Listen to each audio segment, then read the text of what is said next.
Туугандар, ассаламу алейкум. Урматтуу биздин каналдын көрүүчүлөрү, жалпы мал чарба көрөрмандары, саламатсыздарбы? Ушул жерде катар турган уйлар бооз. Анан кунаажындар көп экен. Биринчи тууттар. Бүгүн 18 март 2026 жыл.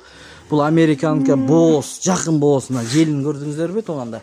Баасы канча эле байке? 370 миң. 370 миң. Толук видеону YouTube'га кирип көрсөңүздөр болот. Бул уйдун пародасы кандай? Пародасы чорный пестрый. Чорный пестрый 25 литр сүт берген уй экен, мынакей. Желиндерин көрүңүздөр.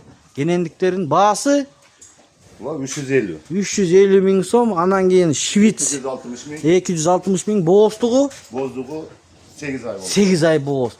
Анан бул экинчи туут, Экинчи туут. Экинчи туут швиц. Өзүбүздүн жергиликтүү. Баасын айтып коюңуз. Баасы 220 миң. 220 миң сом. Кашказы бар экен мына. Анан мо сементал. Ого. 2 ай бооз дедиңиз. 2 ай болду. Мынандай швицтер да бар. Баасын айтып бериңиз. 280 миң. 280 миң сом. Ама 3 швицтин баасы? Экөө 220. Экөө, кечиресиздер. Мына экөөнүн баасы ар бири 220 миң сомдон. Биринчи туут мо, Биринчи туут булар. Калганы бардыгы биринчи туут. Бардыгы биринчи туут. Байкенин номери экранда, чалып байланышсаңыздар болот. Толук видеону YouTube'га кирип көрсөңүздөр, ошол жерде айтылган бүт. Чүй облусу, Москва району, Беловодский, Сретенка деген айылда. Видеого лайк басып, каналга катталганды унутпаңыздар.